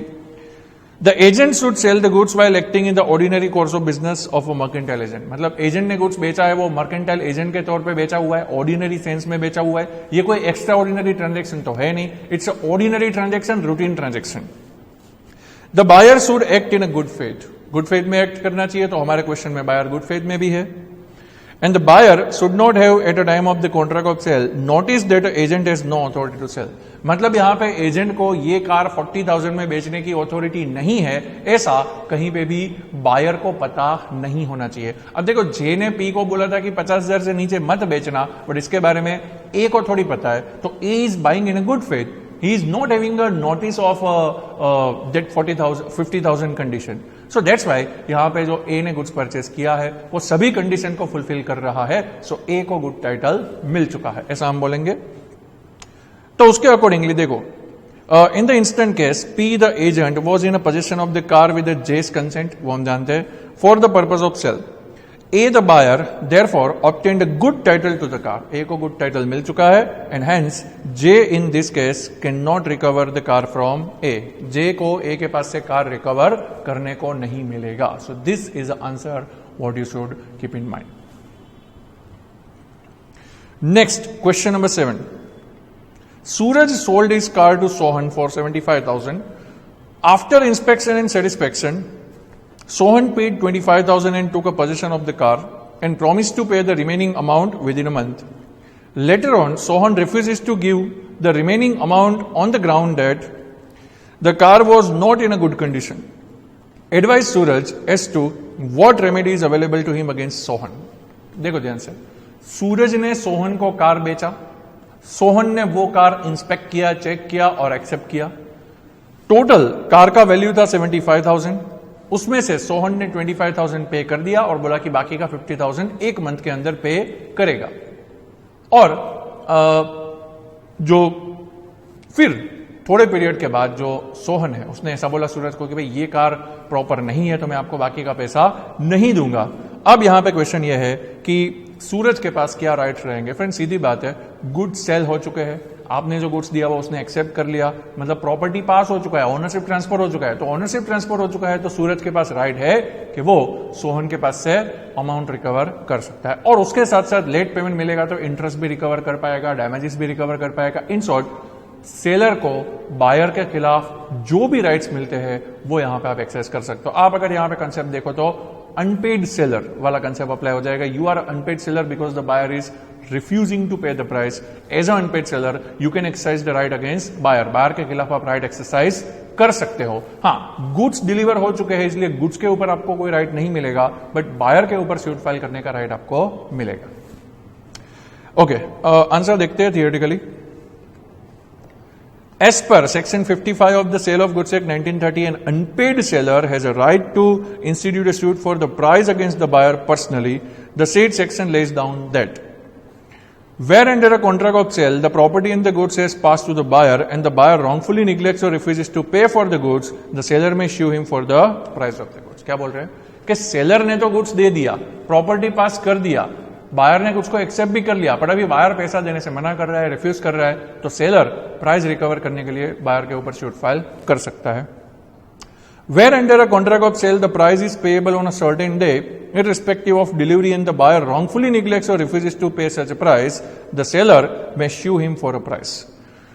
It makes no difference even if the property in the goods has not passed and the goods have not been appropriated. अब ऐसा बोल रहे हैं कि अगर कॉन्ट्रैक्ट के अंदर कोई पर्टिकुलर दिन पे पैसा मिलना है ऐसा लिखा हुआ है, कॉन्ट्रैक्ट के अंदर स्पेसिफाई किया है कि कोई एक पर्टिकुलर डे पे पैसा मिलना चाहिए और उस दिन पे अगर पैसा नहीं मिलेगा तो फिर प्राइस के लिए सूट फाइल हो सकता है, चाहे प्रॉपर्टी पास हुआ हो या ना हुआ हो, गुड्स का डिलीवरी हुआ हो या ना हुआ, doesn't make any difference. So if it is specified in the contract that payment is to be made on a particular day, then the payment must be received on that day, otherwise you can file a suit for the price. तो ये दोनों provision को ध्यान में रखते हुए हमें इतना पता चलता है कि इस क्वेश्चन के अंदर गुड्स भी डिलीवर हो चुके हैं, प्रॉपर्टी भी पास हो चुका है, सो पेमेंट रिकवर करने का राइट सेलर के पास है और वो प्राइस के लिए सूट फाइल कर पाएगा.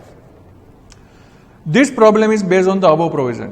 Hence, Suraj will succeed against the Sohan for recovery of the remaining amount. Apart from this, Suraj is also entitled to interest on the remaining amount, interest during the pendency of the suit and cost of proceeding. मतलब ये सारी चीजें भी recover की जा सकती है. Price तो रिकवर करोगे ही करोगे, उसके एडिशन में इंटरेस्ट भी रिकवर करने को मिलेगा और अगर आपने जो सूट फाइल किया उसका कोई भी एक्सपेंस होता है उसको आप डैमेजेस के तौर पर रिकवर कर सकते हो. So this all rights are available with Suraj. Next, question number 8. What are the consequences of destruction of goods under the Sale of Goods Act 1930, where the goods have been destroyed after agreement to sell, but before sale is affected? Destruction of goods.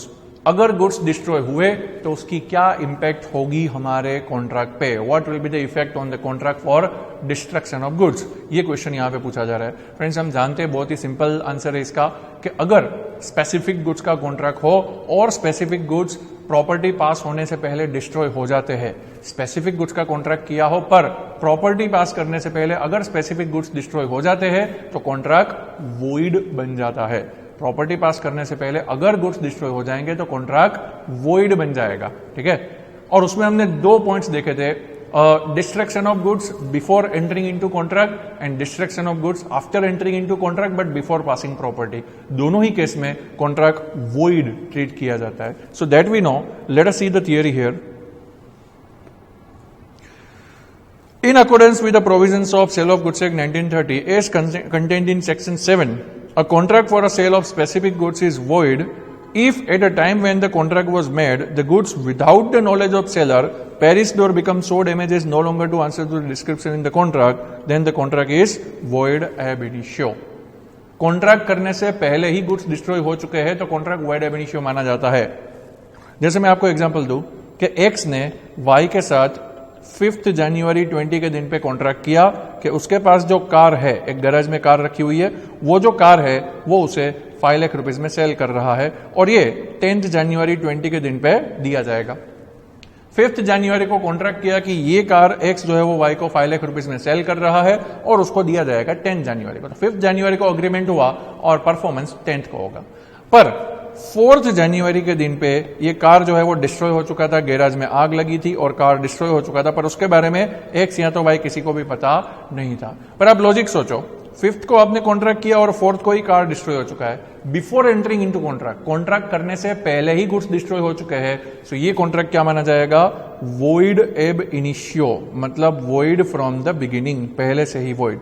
So this is void ab initio agreement, we can say. Fine, okay.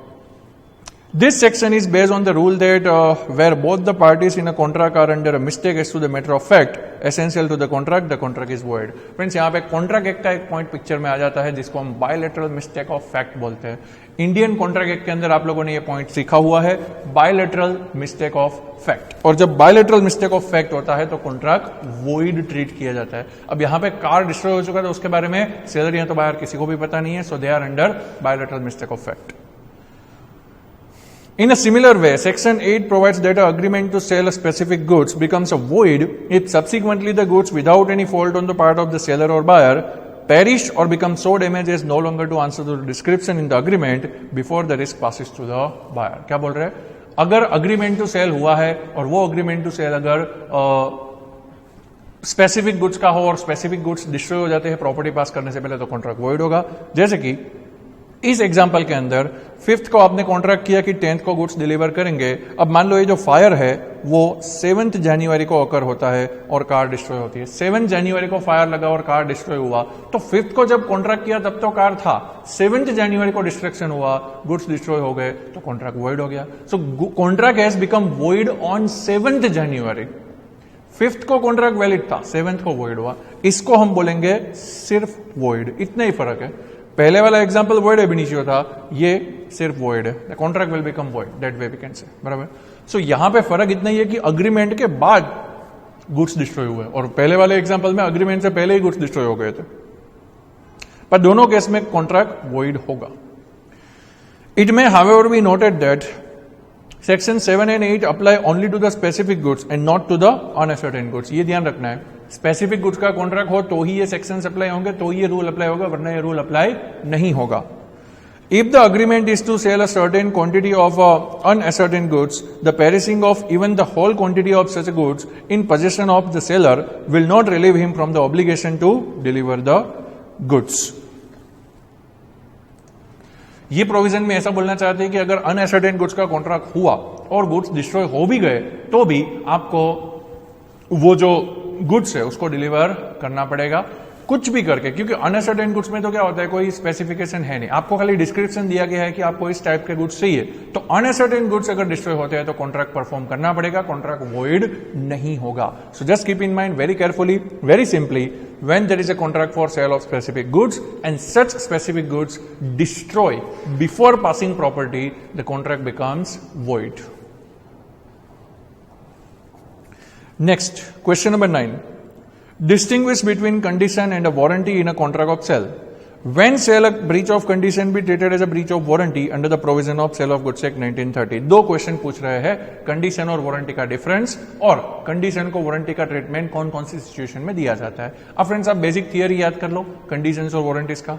Conditions and warranties क्या होता है? Contract of cell के अंदर ऐसे terms and condition जो contract के लिए important होते हैं। अच्छा, कंडीशंस जो है वो सबसे ज्यादा इंपॉर्टेंट होते हैं, वारंटीज जो है वो कम इंपॉर्टेंट होते हैं। अगर कंडीशन ब्रीच होता है तो कॉन्ट्रैक्ट कैंसिल करना, डैमेजेस क्लेम करना, ये दो राइट्स अवेलेबल है, और वारंटीज अगर ब्रीच होती है तो सिर्फ डैमेजेस क्लेम किया जाता है। We can say conditions are very essential terms in the contract while warranties are collateral terms in the contract. So difference पहले ऑब्जर्व करते हैं, बहुत ही इजी डिफरेंस है friends.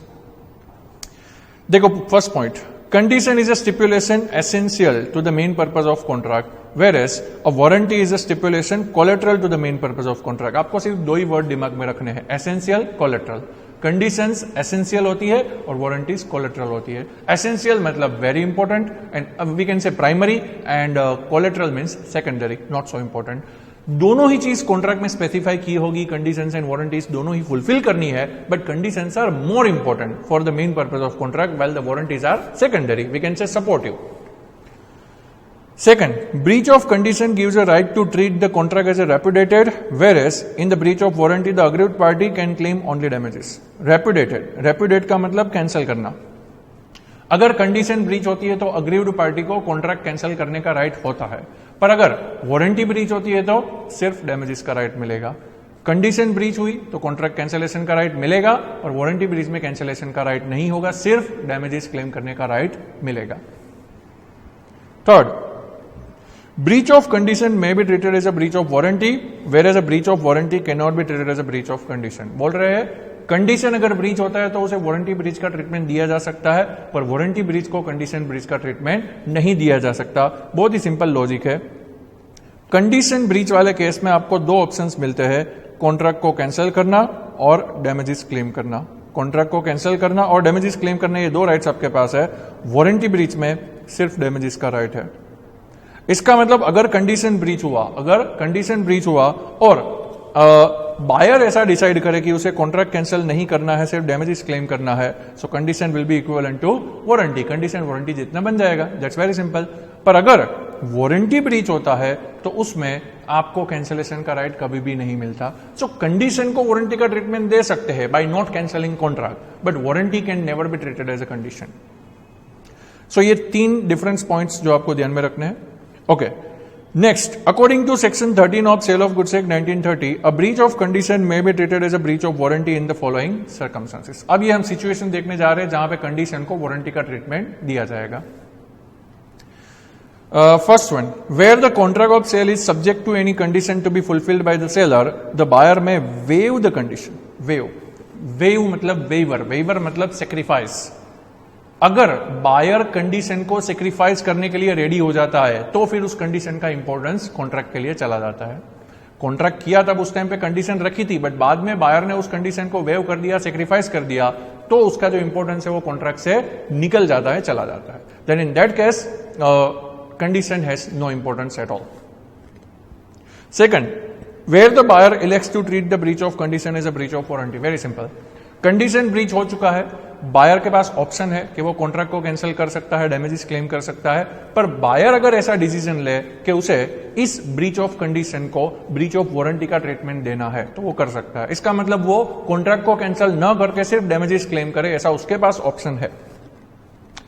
Third, where the contract of sale is non-severable and the buyer has accepted whole goods or any part thereof. non-severable मतलब non-separable. अगर contract ऐसा है जिसका परफॉर्मेंस सेपरेट नहीं हो सकता, कॉन्ट्रैक्ट के टाइम पे डिसाइड हुआ था कि ये परफॉर्मेंस सेपरेटली नहीं होना चाहिए, एक साथ होना चाहिए, ऐसा कॉन्ट्रैक्ट में डिसाइड हुआ हो, बट फिर भी पार्ट परफॉर्मेंस दिया जाए, आधा परफॉर्मेंस किया जाए, और वो आधा परफॉर्मेंस अगर बायर एक्सेप्ट करता है, अगर वो आधा परफॉर्मेंस बायर एक्सेप्ट करता है तो उस केस में फिर वो कंडीशन का इंपॉर्टेंस चला जाता है. नो डाउट कॉन्ट्रैक्ट में कंडीशन रखा था कि ये परफॉर्मेंस सेपरेट नहीं होना चाहिए, पूरा परफॉर्मेंस एक साथ मिलना चाहिए, बट फिर बायर ने आधा परफॉर्मेंस अगर अपनी मर्जी से एक्सेप्ट किया तो कंडीशन का इंपॉर्टेंस खत्म हो गया. Now you can not cancel the contract. And fourth, where the fulfillment of any condition or a warranty is excused by law by the reason of impossibility or otherwise. बोल रहे हैं कि condition is excused by the reason of impossibility. Condition fulfil नहीं हुआ because of some impossible events, legal impossibility, anything. जैसे कि मान लो ऐसी कोई कॉन्ट्रैक्ट में कंडीशन रखी थी कि जो गुड्स है वो एक पर्टिकुलर पैकिंग में पैक करके आपको प्रोवाइड करने पड़ेंगे, that was a condition. Seller has to pack the goods and then provide to the buyer, that was a condition. Seller was agreed, contract में अग्री कर लिया, सब कुछ हो गया, पर जब पैकिंग करने का टाइम आया उस टाइम पे वो पैकिंग मटेरियल गवर्नमेंट ने प्रोहिबिट कर दिया. पैकिंग मटेरियल गवर्नमेंट ने प्रोहिबिट कर दिया, तो अभी वो पैकिंग मटेरियल यूज करना पॉसिबल नहीं है. वो पैकिंग मटेरियल यूज करना पॉसिबल ही नहीं है, तो उस केस में ऑब्वियसली कॉन्ट्रैक्ट जो है वो कंडीशन जो है उसका इंपॉर्टेंस चला जाएगा. तो वहां पे बायर कुछ नहीं कर सकता, कंडीशन फुलफिल नहीं होगी क्योंकि वो सेलर की गलती नहीं है, वो तो लॉ बदल गए, रूल्स बदल गए, उसकी वजह से इंपॉसिबल हो गया. So if the condition becomes impossible then nothing can be done by the buyer. Fine. तो ये चार सिचुएशन है जहां पे कंडीशन को वारंटी का ट्रीटमेंट दिया जाएगा. Okay. Now friends, we are going to discuss the questions from the Indian Partnership Act 1932. Indian Partnership Act 1932 में से जो क्वेश्चन यहाँ पे वो हम देखने चाह रहे हैं. चलो, question number 10. Explain the provisions of Indian Partnership Act 1932 relating to creation of partnership by holding out. The question is partnership by holding out. Partner by holding out, partner by estoppel किसे बोलते हैं? ऐसा person जो actual में partner नहीं है, ऐसा person जो एक्चुअल में पार्टनर नहीं है बट एज अ पार्टनर उसे रिप्रेजेंट किया जा रहा है. ऐसा पर्सन जो एक्चुअल में पार्टनर नहीं है बट उसको एज अ पार्टनर रिप्रेजेंट किया जा रहा है, that is called partner by holding out और एस्टॉपल. अच्छा, या तो वो खुद अपने आप को पार्टनरशिप का पार्टनर रिप्रेजेंट कर रहा है, या तो दूसरे लोग जो पार्टनरशिप है वो इसे एज अ पार्टनर रिप्रेजेंट कर रही है. दोनों केस की इफेक्ट सेम ही है. That person will be considered as a partner of the firm by holding out. Fine? Okay. Let us see along with the theory so we'll get an idea very clearly. Partnership by holding out is also known as a partnership by estoppel. दोनों में से कोई भी word use कर सकते हैं, holding out या तो estoppel. Where a man holds himself out as a partner or allows others to do it, then he is stopped from denying the character he has assumed and upon the faith of which the creditor may be presumed to have acted. क्या बोल रहे हैं? जब किसी outsider के सामने आप अपने आप को एज अ पार्टनर रिप्रेजेंट करते हो, या तो फर्म के पार्टनर्स आप लोगों को एज अ पार्टनर रिप्रेजेंट कर रहे हैं और आप कुछ डिनाई नहीं कर रहे हो, कॉन्ट्रैक्ट हो जाता है, ट्रांजैक्शन हो जाता है, तो उसके बाद आप ऑब्जेक्शन नहीं उठा सकते, आप डिनाई नहीं कर सकते. आप ऐसा नहीं बोल सकते कि मैं तो फर्म का पार्टनर हूं ही नहीं तो मैं कहां से लायबल होऊंगा. You will be liable because at the time of contract you were being represented as a partner and you did not raise objection. जब आपको रिप्रेजेंट किया गया उस टाइम पे तो आपने ऑब्जेक्शन उठाया नहीं, तो कॉन्ट्रैक्ट हो चुका है, ट्रांजैक्शन हो चुका है, अब आप रिस्पॉन्सिबल रहेंगे.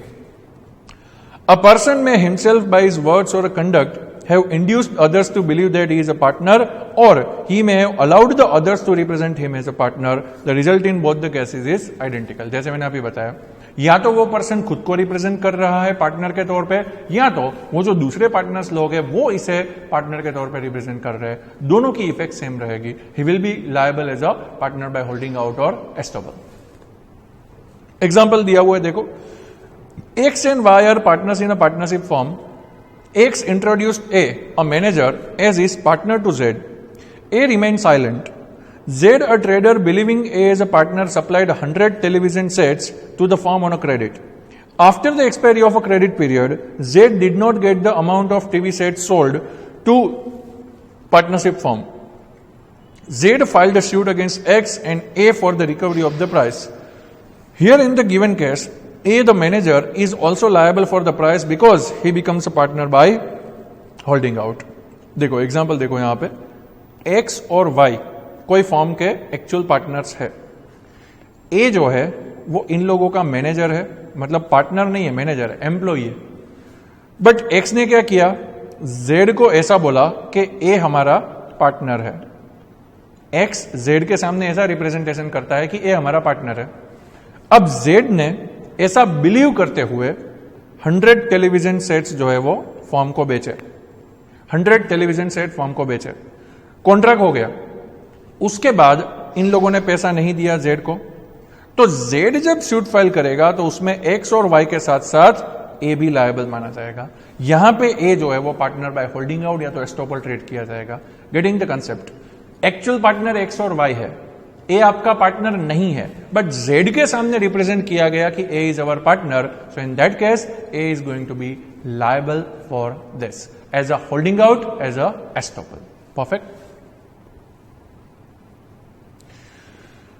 It is only the person to whom the representation has been made and who has acted thereon that has right to enforce the liability arising out of holding out. मतलब जिसने इस तरीके से रिप्रेजेंट किया होगा, जिस person के सामने रिप्रेजेंट किया गया होगा, उस पर्सन के साथ ही ये होल्डिंग आउट या तो एस्टॉपल का रूल अप्लाई किया जाता है.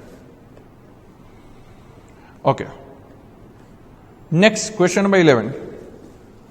Master X was introduced to the benefits of a partnership of Messrs. ABC and Company with the consent of all the partners. After attaining majority, more than 6 months elapsed and he failed to give a public notice as to whether to be elected or not to become a partner in a firm. Later on, Mr. L supplied materials to Messrs. ABC and Company, filed a suit against Messrs. ABC and Company for recovery of the debts due. In the light of Indian Partnership Act 1932, explain to what extent X will be liable if fail to give a public notice after attaining majority, and second, can Mr. L recover the debts from X? पूछ रहे हैं friends कि ये X जो है, मतलब X को जब एडमिट किया गया तब वो माइनर था, सभी पार्टनर की कंसेंट से उसको एडमिट कर लिया गया फॉर्म के अंदर, फिर वो मेजर हुआ, मेजर होने के बाद 6 महीने का पीरियड खत्म हो गया पर उसने पब्लिक नोटिस इश्यू नहीं किया, और फिर एक आउटसाइडर जो सप्लायर है मिस्टर एल, उसने फर्म को गुड सप्लाई किया और फिर उसका पैसा रिकवर करने के लिए शूट फाइल किया। तो क्या ये सिचुएशन के लिए, क्या ये ट्रांजैक्शन के लिए जो एक्स है वो लायबल होगा? Answer is yes, obviously will be liable, वो लायबल होगा, क्योंकि यहां पे रूल क्या है, जब वो माइनर जो है वो मेजर बन जाता है उस टाइम पे 6 महीने तक उसे डिसीजन लेना पड़ता है कि उसे कंटिन्यू रहना है कि नहीं रहना है। अगर 6 महीने के अंदर वो कोई भी पब्लिक नोटिस इश्यू नहीं करता है तो मान लिया जाएगा कि उसने पार्टनरशिप फॉर्म में कंटिन्यू किया, और जितने भी ट्रांजैक्शन हुए होंगे from the date of minority, जितने भी ट्रांजैक्शन हुए होंगे from the date of minority, उन सभी ट्रांजैक्शन के लिए वो अनलिमिटेड लायबल माना जाएगा। तो इसमें जो क्वेश्चन पूछा हुआ है कि क्या एक्स लायबल होगा? Yes, he will be liable. Personal liable होगा? यस, पर्सनल लायबल होगा, और एल जो है वो एक्स के पास से डेट रिकवर कर सकता है। So let us see the answer theoretically. As per the provisions of section 30 subsection 5 of Indian Partnership Act 1932, at any time within 6 months of attaining majority or his obtaining knowledge that he has been admitted to the benefits of the partnership, whichever is later, such person may give a public notice that he has elected to become or not, that he has elected not to become a partner in the firm, and such notice shall determine his position as regards the firm. Okay, so 6 महीने के अंदर notice देना रहता है और 6 महीने के अंदर जो नोटिस देगा वो फाइनली एप्लीकेबल माना जाएगा। However, if he fails to give such notice, he shall become a partner in the firm on the expiry of the said 6 months. अगर वो पब्लिक नोटिस इश्यू नहीं करता है तो 6 महीने खत्म होने के बाद वो ऑटोमेटिक फर्म के अंदर पार्टनर है, ऐसा माना जाएगा। If the minor becomes a partner by failure to give a notice within a specified time, his rights and liabilities under section 30 subsection 7 will be as follows. अगर वो नोटिस नहीं देता है तो वो पार्टनर माना जाएगा, और उसके कौन कौन से राइट्स एंड लायबिलिटीज होंगे देखो। He becomes personally liable to the third party for all the acts of the firm done since he was admitted to the benefits of the partnership. जैसे मैंने अभी बताया, उसको एज ए माइनर बेनिफिट के लिए जब से एडमिट किया गया था तब से जितने भी ट्रांजैक्शन हुए हैं उन सब के लिए वो पर्सनली लायबल होगा, unlimited liability. His share in the property and profits of the firm remains the same to which he was entitled as a minor. हाँ, उसका profit sharing, property sharing same continue रहेगा जो उसको पहले as a minor मिलता था वो। तो इस प्रोविजन के हिसाब से देखें तो in the instant case, since X has failed to give a public notice, he shall become a partner in the Messrs ABC and company and becomes personally liable to mister L, a third party. तो इस question के अंदर वो public notice issue नहीं किया हुआ है, that's why यहां पे वो पर्सनली लायबल होगा मिस्टर एल को पे करने के लिए। Second answer, in the light of provision of section 30 subsection 7 read with section 30 subsection 5 of the act, since Mr. X has failed to give a public notice that he is not elected not to become a partner within 6 months, he will be deemed to be a partner after the expiry of the 6 months, and therefore Mr. L can recover his debts from him, and also in the same way he can recover from any other partner. तो x यहां पे liable होगा जैसे दूसरे partners liable होते हैं उसी तरीके से, और जो एल है वो इन लोगों के ऊपर सूट फाइल करके अपना डेट्स रिकवर कर पाएगा। Okay, now friends let us see the question from the limited liability partnership act 2008। Limited liability partnership act 2008 LLP act में से क्वेश्चन, आप जानते हो एग्जाम के अंदर एलएलपी एक्ट में से कोई भी एक क्वेश्चन पूछा जाता है नॉर्मली 5 मार्क्स के अंदर। तो देखते हैं क्या क्वेश्चन है। Question 12, what do you mean by the designated partner and whether it is mandatory to appoint a designated partner in LLP? Question क्या पूछ रहे हैं, डेजिग्नेटेड पार्टनर का मीनिंग क्या है और क्या डेजिग्नेटेड पार्टनर को अपॉइंट करना कंपलसरी है? That's a question they are asking. Friends, हम जानते हैं एलएलपी में जितने भी पार्टनर्स है वो पार्टनर्स में से कुछ लोग डेजिग्नेटेड पार्टनर्स अपॉइंट किए जाएंगे जिसकी पोजीशन इक्विवेलेंट टू डायरेक्टर होती है। आप ऐसा ही समझो जैसे कंपनी में डायरेक्टर होता है वैसे एलएलपी में डेजिग्नेटेड पार्टनर होता है। So his position is equivalent to designated partner, directors. Okay, क्या डेजिग्नेटेड पार्टनर एलएलपी में कंपलसरी रखने पड़ते हैं? यस, कंपलसरी रखने पड़ते हैं। कितने होने चाहिए? कम से कम 2 डेजिग्नेटेड पार्टनर चाहिए। Minimum 2 designated partners are compulsory, और वो भी इंडिविजुअल्स होने चाहिए। और ऐसे इंडिविजुअल जो रेसिडेंट है इंडिया में, कम से कम एक तो रेसिडेंट होना ही चाहिए। ये यहां पे वो लोग बोलना चाहते हैं। तो चलो आंसर देखते हैं। Designated partner, as per section 2J, designated partner means a partner designated as such pursuant to section 7. जिस पर्सन को डेजिग्नेटेड पार्टनर के तौर पे अपॉइंट किया गया होगा उसे डेजिग्नेटेड पार्टनर बोला जाएगा। ये तो उसका लिटरल मीनिंग हो गया। बट जनरली बात करें तो डायरेक्टर्स के जैसा जो बिहेव करता है, जो डायरेक्टर्स के तौर पे जिसकी रिस्पॉन्सिबिलिटी होती है, उसे हम डेजिग्नेटेड पार्टनर्स कंसिडर करते हैं। फ्रेंड्स, कंपनी में डायरेक्टर्स होते हैं, एलएलपी में डेजिग्नेटेड पार्टनर्स होते हैं। According to section 7 of LLP Act 2008, every LLP shall have at least 2 designated partners who are individuals and at least one of them shall be resident in India. क्या बोल रहे हैं? हर एक LLP में कम से कम 2 डेजिग्नेटेड पार्टनर होने चाहिए, कम से कम 2, और उसमें से एक कम से कम क्या होना चाहिए? Resident in India. If in LLP all the partners are body corporate, or in which one or more partners are individuals and body corporate, at least 2 individuals who are partners of LLP or nominee of such a body corporate shall act as a designated partner. Friends, आपको खास ध्यान रखना है, designated partner के तौर पे कौन काम करेगा? Who will work as a designated partner? The answer is only individual. Individual he designated partner बन सकते हैं। अच्छा, पार्टनर तो कोई भी बन सकता है, कंपनी भी पार्टनर बन सकती है एलएलपी के अंदर। तो क्या कंपनी डेजिग्नेटेड पार्टनर की ड्यूटी परफॉर्म कर पाएगी? नो। अच्छा, पर कोई एलएलपी ऐसा है कि जिसमें कंपनी ही पार्टनर है, इंडिविजुअल पार्टनर है ही नहीं, तो क्या करेंगे? तो उस कंपनी को ही डेजिग्नेटेड पार्टनर बनना पड़ेगा। अच्छा, कंपनी अगर डेजिग्नेटेड पार्टनर बनी तो फिर कैसे करेंगे? तो फिर डेजिग्नेटेड पार्टनर की ड्यूटी कौन परफॉर्म करेगा? फ्रेंड्स, आंसर इज, अगर कंपनी डेजिग्नेटेड पार्टनर बनती है तो कंपनी का कोई नॉमिनी, मतलब कंपनी के बिहाफ में किसी पर्सन को नॉमिनेट करना पड़ेगा, और वो नॉमिनेट किया हुआ इंसान जो है वो डेजिग्नेटेड पार्टनर की ड्यूटी परफॉर्म करेगा। ठीक है, okay. Resident in India, friends, हमने ऊपर प्रोविजन देखा कि कम से कम 2 डेजिग्नेटेड पार्टनर चाहिए और उसमें से एक कम से कम इंडियन रेसिडेंट होना चाहिए। तो रेसिडेंट किसको बोलते हैं? Who is said as a resident in India? For the purpose of this section, the term resident in India means a person who stayed in India for a period of not less than 182 days during immediately preceding 1 year. Resident किसको बोलते हैं? चलो, मुझे 2019-20 year के लिए decide करना है कि क्या मिस्टर एक्स रेसिडेंट है कि नहीं, whether he is resident in India और not. I want to decide 2019-20 के ईयर में मिस्टर एक्स रेसिडेंट है कि नहीं, वो हमें डिसाइड करना है। ठीक है, तो आपको क्या देखना पड़ेगा? इससे पहले वाला साल, दैट इज 2018-19। अच्छा, मिस्टर एक्स 2018-19 में कितने दिन इंडिया में रहा?